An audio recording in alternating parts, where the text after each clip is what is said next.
In today's metal markets, I want to focus on gold as we move into the Thanksgiving holiday. We're seeing gold trending lower once again today. And if you look at gold, 5 out of the last 6 days, we've seen gold either flat or lower.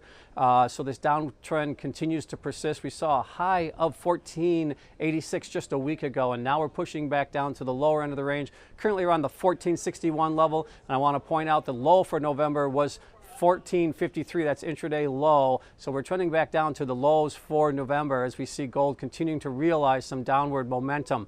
Looking at the data that came out this morning, I think it's important to point out that was part of the reason I think why we saw the continuation in this downtrend. The data came out across the board stronger than expected. GDP revised up slightly. We saw durable goods higher than expected. So again, indicating that the economic activity at least is sustaining itself and possibly even picking up. And certainly when you look at the beige book that came out this afternoon, they indicated that they're seeing a little bit of a pickup in economic activity as well. So again, all those things contributed, I believe, to the fact that we saw this continued downside pressure on the gold complex. Looking at activity, I want to point out there are a couple things. We have the rolling of gold futures right now. You're seeing them being rolled into February out of December. So we're seeing quite a significant shift there as far as futures volume, and also a big trade today to close the show.